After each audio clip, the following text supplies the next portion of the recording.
Welcome to Year Around the Peninsula. I'm Army Sergeant Ryan Sharp. The history of the relationship between the Korean and U.S. militaries is a part of South Korean culture. Sergeant Jackie McKnight is at a demonstration bringing history back to life. That's the beginning of the historical reenactment of the Nakdong River Battle. The display showcases Korean cultures and arts. The show also features U.S. and Korean soldiers working together. All right, so basically I dress up in a mock uniform and I go in the trenches and I help fight the North Koreans. It's not too many of us out here, but we play a big role in it. U.S. and Korean soldiers alike learn more about the battle. I feel really proud to be in this reenactment because this is a really historical thing.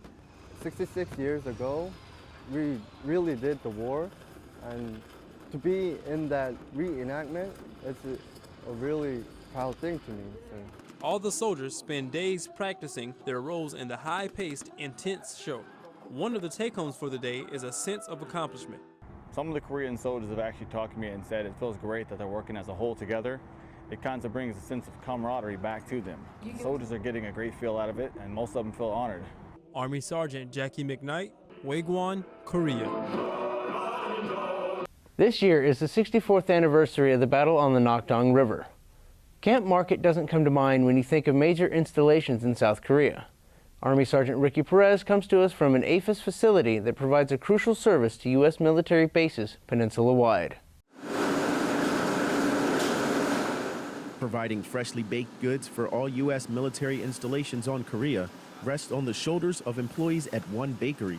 Camp Market's AFIS Bakery makes a wide range of products that are depended on by the whole USFK community daily. I feel very proud and responsible in that I'm part of the team that takes care of every Army base in Korea. I currently pay and will always pay close attention so that no critical accidents will happen and damage the whole supply system. The bakery's workload consists of 3 million pounds of goods annually, ranging from bread to donuts and even tortilla chips. So we're back here where it all begins at the Korea Exchange Bakery plant, which goes through about 2.3 million pounds of flour annually to make bakery products that get distributed all the way from Camp Casey down to Chinhae Naval Base. The Camp Market AFIS Bakery offers its products to commissaries as well as exchange facilities across the peninsula. Army Sergeant Ricky Perez, Yongsan, Korea. The Camp Market Bakery is known as the largest industrial bakery in South Korea. Being stationed overseas presents unique opportunities to act as an ambassador for the United States in your host nation. And sometimes it takes the whole community to come together and partner with our allies. Air Force Staff Sergeant Darren Murphy takes us to the flight line of Osan Air Base where that partnership was on display.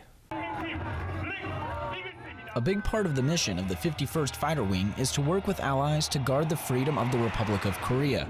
The 51st also works to make strong relationships even stronger by hosting more than 80,000 at Air Power Day. We brought in a huge crowd this afternoon and yesterday, and they kind of got to see what the U.S. military is like as well as the Korean military. Air Power Day lasted the whole weekend and featured the 3 F's of an air show: food, fun, and really, really fast. We like seeing the F-16s when they went up like really high. That was my favorite part. I got like chills up my back. It was so awesome. This was the first Air Power Day in 4 years, but leaders say they hope to make it a yearly event.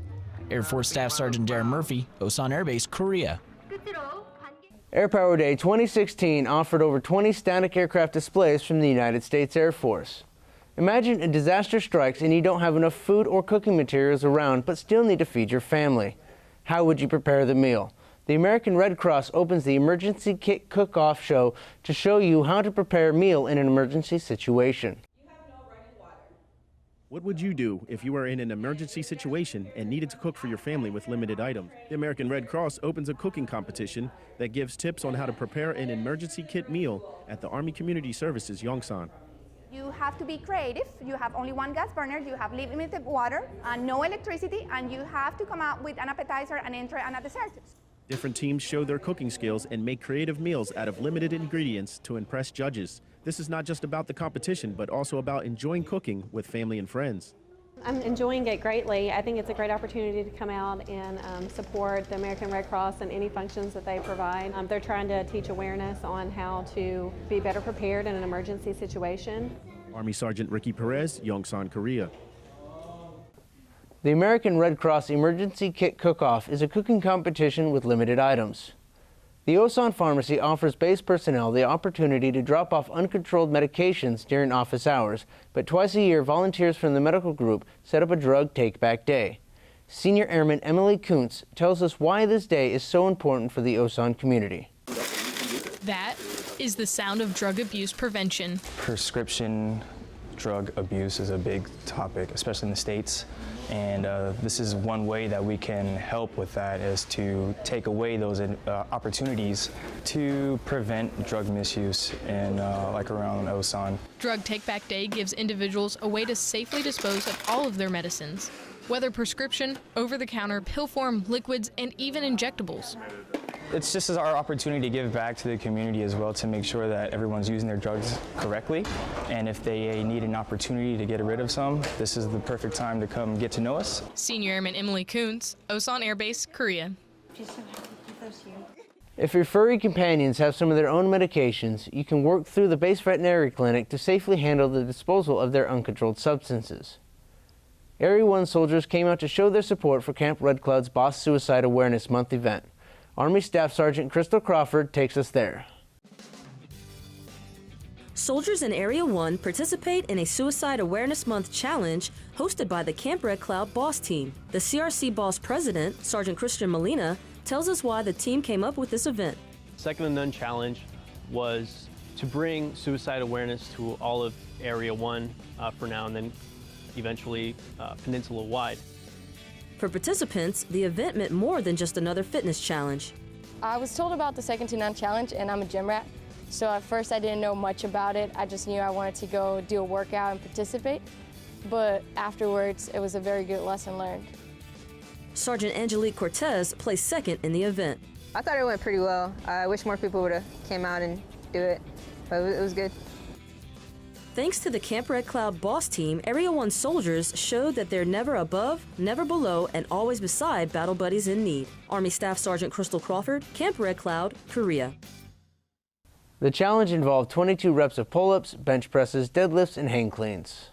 The multitude of cultures that make up the U.S. Army originate from countries across the globe.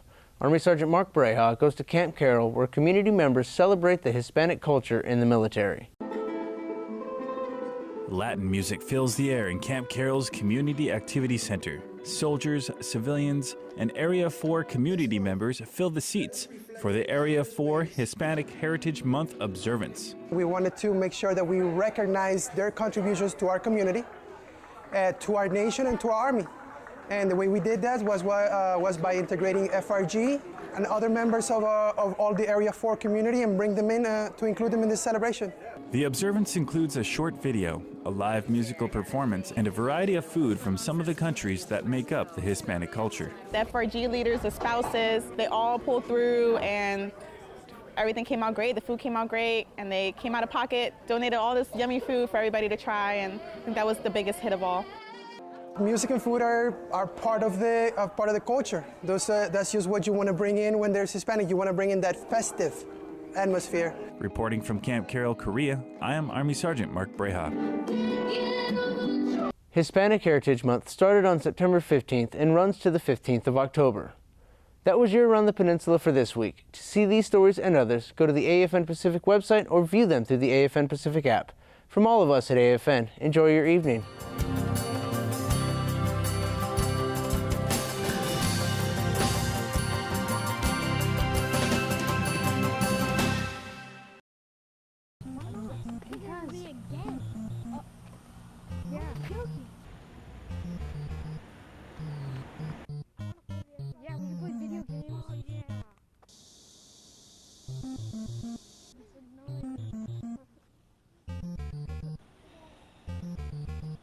Really?